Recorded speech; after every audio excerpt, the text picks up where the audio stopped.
제5장.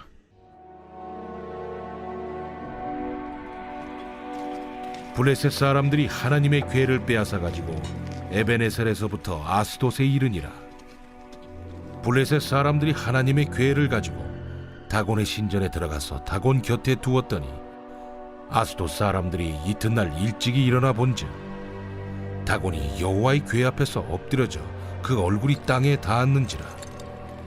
그들이 다곤을 일으켜 다시 그 자리에 세웠더니 그 이튿날 아침에 그들이 일찍이 일어나 본즉 다곤이 여호와의 궤 앞에서 또다시 엎드려져 얼굴이 땅에 닿았고 그 머리와 두 손목은 끊어져 문지방에 있고 다곤의 몸뚱이만 남았더라.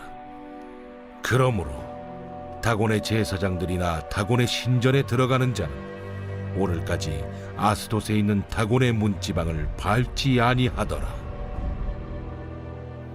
여호와의 손이 아스돗 사람에게 엄중히 더하사 독한 종기의 재앙으로 아스돗과 그 지역을 쳐서 망하게 하니 아스돗 사람들이 이를 보고 이르되 이스라엘 신의 궤를 우리와 함께 있지 못하게 할지라. 그의 손이 우리와 우리 신 다곤을 친다 하고 이에 사람을 보내어 블레셋 사람들의 모든 방백을 모으고 이르되 우리가 이스라엘 신의 궤를 어찌하랴? 그들이 대답하되 이스라엘 신의 궤를 가드로 옮겨가라.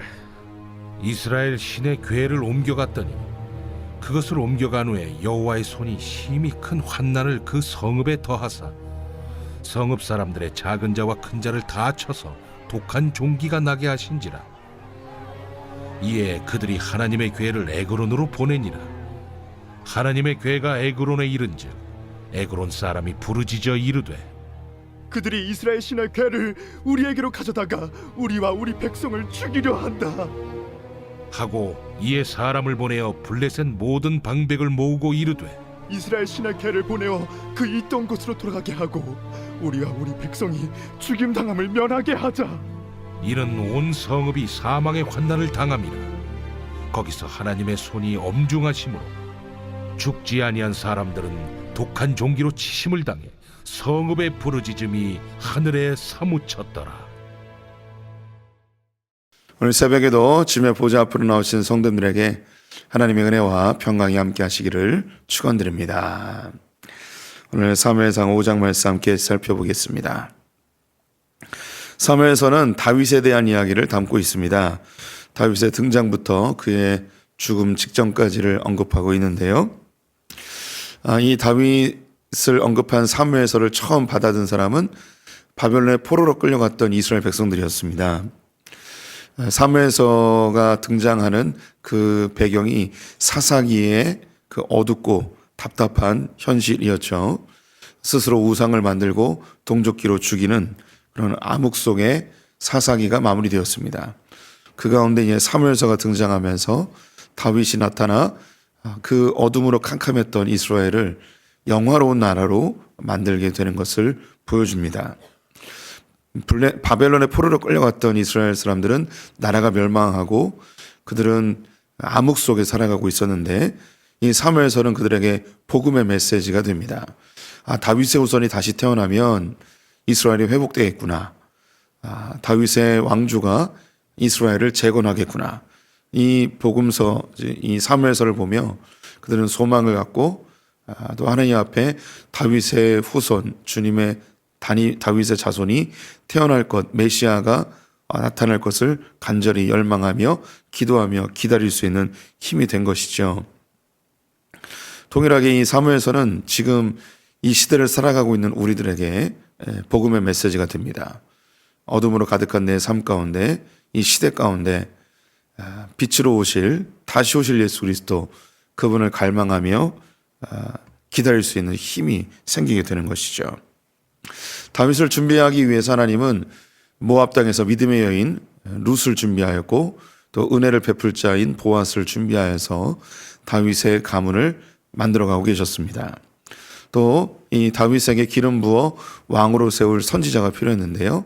그가 이제 사무엘이죠. 기도의 여인 한나를 통해서 사무엘을 준비시키셨고 몰락해버린 성막에 사무엘이 받쳐져서 대제사장으로 그리고 선지자로 활동을 시작하게 됩니다. 이때에 이 사무엘보다 앞서 있었던 엘리 제사장과 그의 두 아들이 있었죠. 사무엘을 세우기 위해서는 이 가문이 사라져야 되는 겁니다. 만약에 이 엘리와 두 아들이 제대로 대제사장의 역할을 감당했다면 사무엘이 필요 없었겠지만 이들은 하나님의 제사를 경히 여기고 또 음란히 행하여서 하나님이 그 가문에게 재앙을 내리셔서 한날에 다 죽게 하십니다. 그것은 이제 어제까지 본 것이죠. 엘리의 두 아들들이 전쟁에 법궤를 가지고 나갔다가 법궤도 빼앗기고 두 아들도 죽고 그 법궤를 빼앗겼다는 소식에 엘리 제사장은 뒤로 넘어져 목뼈가 부러져 죽게 되고 또 비느하스의 아내 역시 충격으로 애를 낳다가 죽게 됩니다. 이제 이 블레셋이 빼앗은 이 법궤 이야기가 등장하는데요. 법궤는 세 가지의 명칭으로 사용됩니다. 법궤, 언약궤, 증거궤 세 가지로 되어 있습니다. 그리고 이제 통칭 하나님께서 주신 것이라서 여호와의 궤라고도 일컫습니다. 법궤는 하나님의 말씀, 하나님의 율법이 그 안에 담겨 있어서 법궤라고 합니다. 이 법궤 앞에 나와서 이스라엘 백성들은 하나님의 말씀, 하나님의 법을 배워야 하는 것이죠. 그래서 이 하나님의 법을 배우고 각자의 삶에 돌아가서 하나님의 말씀대로 주님의 법대로 살아가야 되는 것이 이 법궤라는 이름 앞에서의 그들이 해야 될 것입니다. 두 번째는 언약궤인데요. 이 언약궤는 하나님과 이스라엘 백성 사이에 언약을 맺은 증거로 언약궤라고 부릅니다. 여호와는 이스라엘의 하나님이 되고 이스라엘은 하나님의 백성이 되어지는 이것은 그 어떤 것도 끊을 수 없는 약속, 계약, 이게 언약이라고 합니다. 이 언약궤 앞에 나왔을 때 이스라엘 백성들은 우리가 무슨 죄를 지어도 하나님 앞에 회개하면 주님 용서해 주신다는 그 약속의 말씀을 붙들게 됩니다. 우리를 먹이고 돌보고 입히시는 그 하나님을 신뢰하는 그 자리가 바로 이 언약궤의 자리죠. 세 번째는 증거궤입니다. 증거궤는 하나님이 그들과 함께 하신다는 증거입니다. 이 법궤는 의자의 모양을 가지고 있습니다. 그래서 하나님의 보좌라고도 불리고 하나님의 시은좌라고 합니다. 보일 시를 쓰고 은혜 은자를 쓰고 의자 좌자를 쓰게 됩니다. 하나님의 은혜가 보여지는 곳, 하나님이 그 자리에 앉아 계시는 그 모양을 가지고 있어서 시은좌라고 합니다.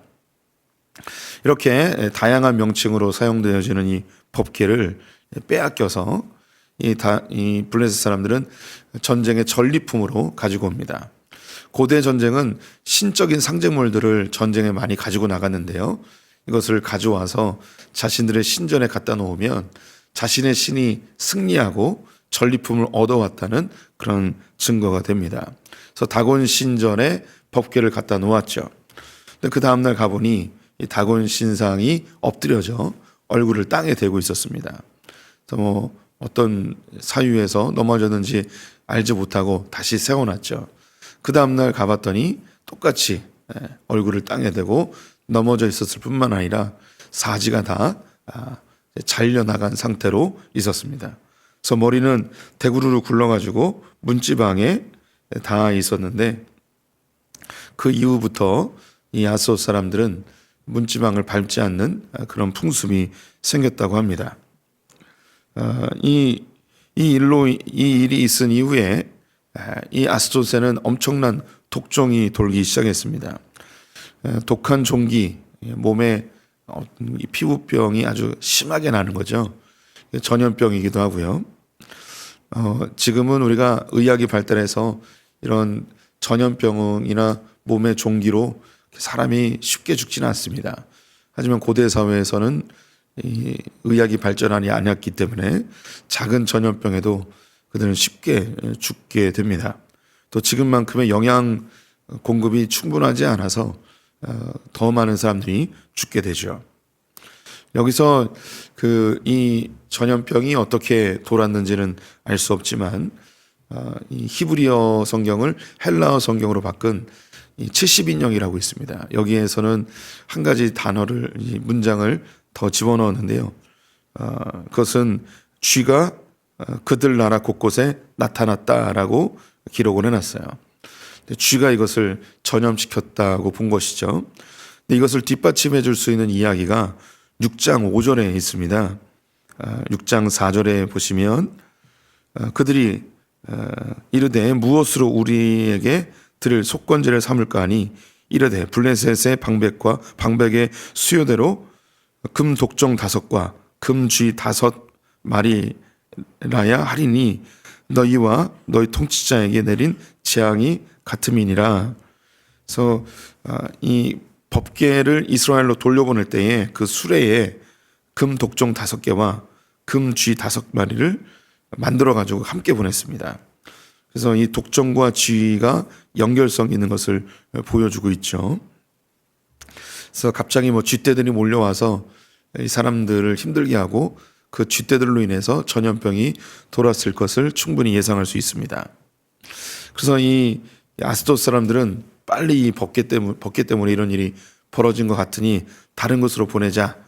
이스라엘로 보내면 전리품을 돌려보내는 것이니까 그걸 마음에 내키지 않고 그래서 가드라는 지방으로 보냅니다. 블레셋에는 5개의 중요 성읍이 있었는데요.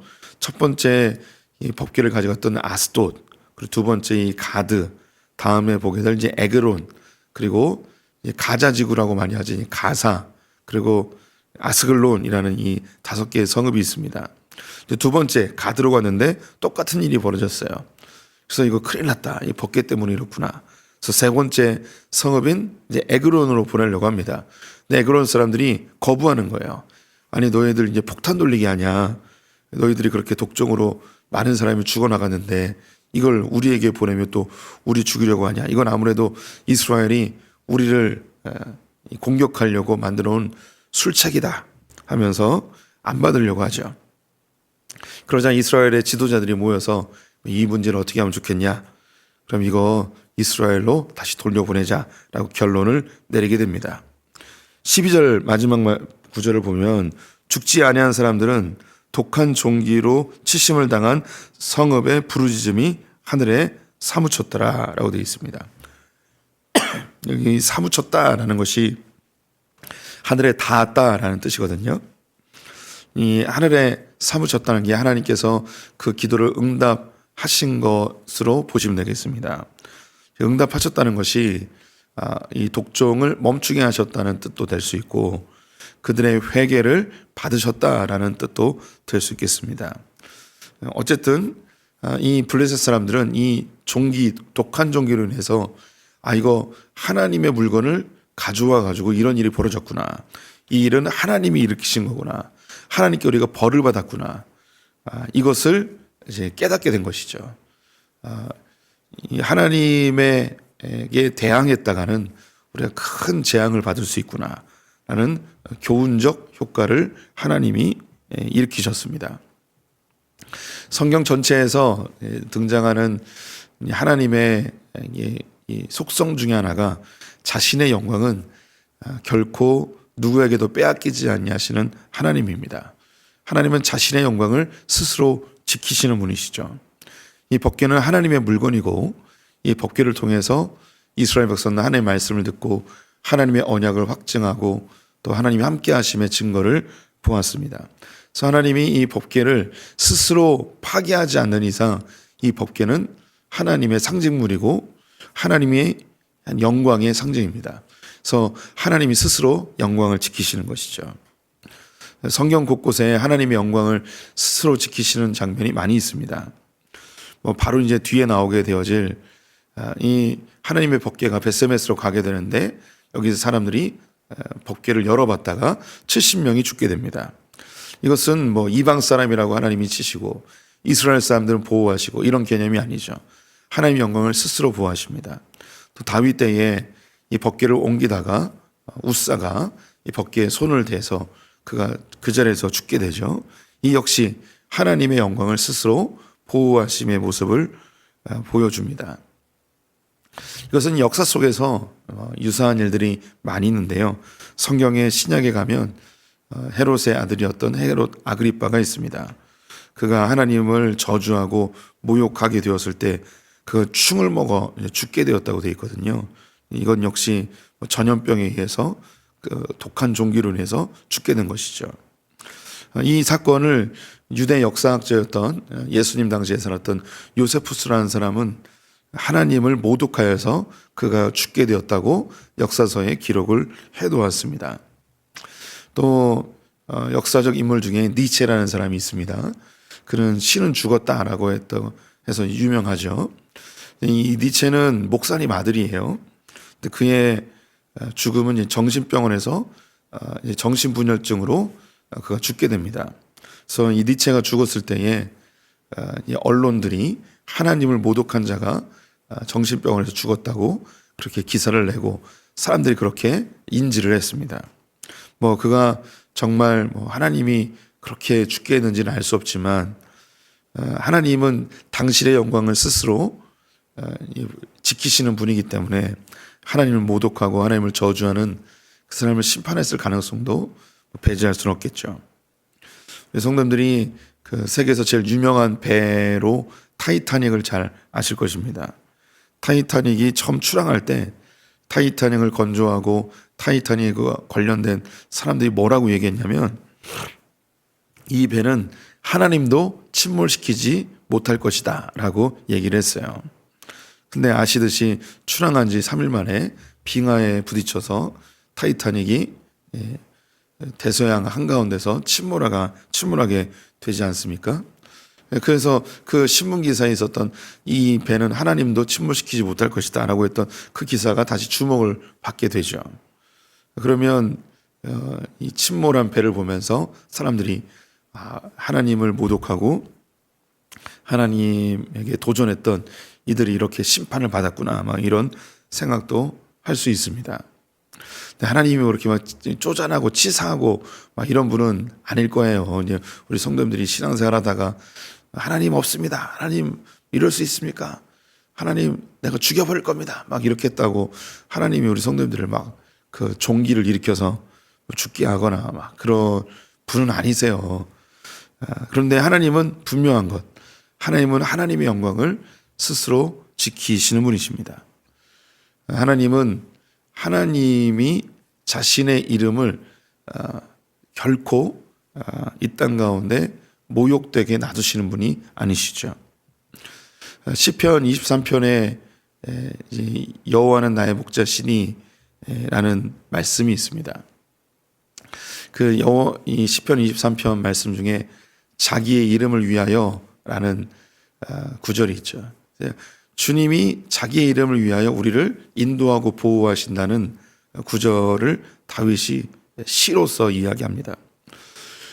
고대 이 목자들, 지금도 마찬가지지만 많은 양떼들을 몰고 가면서 목동과 목동이 목자와 목자가 이렇게 겹치는 경우들이 있습니다. 그러면 자기 양인지 누구의 양인지 알기 위해서 그 양에게 표시를 합니다. 지금도 이제 인두 같은 것으로 이제 동물들에게 인장을 찍죠. 요즘은 그렇게 하지 않고 귀 같은 데가 이렇게 라벨을 이제 붙이더라고요. 근데 그 고대 사회에는 주인의 물건을 알기 위해서 양이나 소나 염소에게 그렇게 낙인을 찍어서 누구 것인지 표시했습니다. 그런데 이 양이나 염소들이 풀을 뜯어먹다가 골짜기에 떨어져서 죽게 되거나 혹은 맹수의 밥이 되거나 그러면 이 사체가 남지 않습니까? 그럼 거기 인장이 찍혀 있어요. 그 인장을 보고 다른 목자들이 아유 저거 누구네 집 양이네, 아유 저거 누구네 개똥이네 염소네 하면서 아이고 저 골짜기에 떨어져 있는데 저것도 못 구했어 하면서 그 목자의 이름이 수치를 당하는 거죠. 그래서 하나님은 목자이시고 우리는 하나님의 양떼들입니다. 그래서 우리에게는 하나님이 인을 치셨죠. 예수 그리스도의 인을 치셨습니다. 그래서 우리는 하나님의 영광이에요. 우리 성도님들 한 분 한 분이 하나님이 스스로 자기의 영광을 지키시는 분이시고 자기의 이름을 위하여 의의 길로 인도하시는 분이죠. 그래서 우리 성도님들 한 분 한 분을 하나님은 영광스럽게 생각하고 한 명도 낙오시키지 않고 한 명도 사단의 먹잇감이 되지 않도록 의의 길로 인도하시고 보호하시고 지키시는 분이십니다. 성경에 하나님의 영광을 스스로 지키시는 장면들이 곳곳에 있죠. 이 모습을 보고 우리 성도님들은 깨닫기를 소망합니다. 이제 법궤가 없어졌어요. 성막도 없어졌고요. 성전도 없어졌고요. 성전 안에 있었던 하나님의 기구들, 하나님이 영화롭게 만들어 놓은 거룩하게 구별한 그 기구들도 다 없어졌습니다. 하나님이 그 어떤 것도 남겨놓지 않으셨어요. 심지어 예수님이 달린 십자가도 없어졌고요. 예수님의 머리에 쓰였던 가시면류관도 없습니다. 예수님의 무덤도 지금 예루살렘에 가면 있다고 하는데 그게 진짜 예수님의 무덤인지도 모릅니다. 다 없어졌어요. 하나님이 영화롭게 지킬 만한 것을 다 없애버렸습니다. 한 가지 남았는데 하나님이 영화롭게 지킬 한 가지, 그게 뭐냐면 너희는 나의 영광이다 이야기하는 바로 우리 성도님들이십니다. 너희가 하나님의 성전인 것을 알지 못하느냐 이야기하시며 하나님이 그렇게 지키셨던 그 성전을 파기하시고 스스로 파기하시고 우리를 하나님의 성전으로 삼으셨습니다. 하나님 법궤를 없애버리시고 이 하나님의 율법이 육신을 입고 이 땅에 오신 예수 그리스도, 그 예수 그리스도 영접하여 우리 안에 계시다고 이야기하였죠. 두세 사람이 모인 곳에 내가 함께한다 이야기하고 내 마음의 문을 열면 내가 너에게로 들어가겠다고 이야기하셨습니다. 즉 하나님의 말씀이 우리 안에 들어오셔서 이제 우리가 하나님의 영광이 된 거예요. 그래서 하나님의 영광은 나입니다. 조금 더 발전시키면 옆에 있는 분들이 하나님의 영광입니다. 그래서 우린 지체들을 소중히 여겨야 되고 함부로 모욕하거나 욕해선 절대 안 돼요. 우리의 지체들 욕하는 건 무엇을 욕하는 거냐면 하나님을 욕하는 거죠. 오늘 본문을 기반으로 한다면 하나님을 모독하고 하나님의 영광을 파괴하는 자는 하나님 징계하시죠. 그럼 우리의 지체들을 모욕하고 저주하고 파괴하는 자는 반드시 하나님께서 그 사람을 모욕하십니다. 우리 성도들이 주의해서 드려야 될 것, 우리가 하나님을 향해서 하나님 죽었습니다, 하나님 사라졌습니다, 하나님 왜 그럽니까, 하나님께 막 욕해도 하나님은 사실 우리 징계 안 하세요. 이거는 제가 목회자로서 말씀드리는 거예요. 그런데 하나님이 영광스럽게 구원하신 우리 지체들과 그 지체들을 모아놓은 교회를 모독하는 자는 하나님이 반드시 징계하십니다. 이건 목회자로서 성도들에게 단호하게 말씀드립니다. 하나님 지금은 하나님을 막 이야기하고 해도 우리 그렇게 벌 주지 않아요. 그런데 반드시 기억할 거, 우리의 하나님의 영광의 실체인 우리의 지체들과 교회를 모독하고 욕하면 반드시 문제가 생깁니다. 성도님들이 반드시 하셔야 돼요. 왜냐하면 하나님은 당신의 영광을 지켜내는 분이기 때문입니다. 지금 이 신약 시대에는 하나님의 영광은 그 어떤 물건으로 남아있지 않습니다. 오직 한 가지, 바로 성도들입니다. 그래서 성도를 귀히 여겨야 돼요. 성도를 모욕하면 안 돼요. 성도가 모여있는 교회를 함부로 이야기하면 절대 안 됩니다. 그래서 이 부분을 기억하시고 하나님의 영광을 지키시는 분들, 내가 하나님의 영광이구나, 동시에 내 지체들이 영광이구나, 이 하나님의 지체들이 모여있는 교회가 하나님의 영광이구나, 이 사실을 기억해 주셨으면 좋겠습니다. 기도하겠습니다. 하나님의 영광을 스스로 지키시는 하나님을 발견합니다. 이제는 하나님의 영광의 기구들이 다 사라지고 우리를 성전 삼으시고 예수 그리스도가 좌정하신 우리가 하나님의 영광임을 고백합니다. 지체들을 소중히 여기고 공동체를 귀히 여기는 소풍의 성도들 되게 하여 주시옵소서. 또한 하나님의 영광의 교회를 핍박하고 공격하는 자들이 역사 가운데 몰락해 갔음을 우리가 봅니다. 하나님, 특별히 한국 교회를 지켜 보호하여 주시옵소서. 열방 가운데 교회를 지켜 보호하여 주시옵소서. 교회를 핍박하고 조롱하는 자들의 입술을 막아주시고 그들의 악한 짓을 멈춰 주시옵소서. 어두운 시대를 살아갑니다. 다시 오실 예수 그리스도를 갈망하오니 주님 어서 오셔서 이 교회의 영광을 하늘 높이 들려 주시옵소서. 오늘 하루 주님께 의탁하며 예수님의 이름으로 기도드렸습니다. 아멘.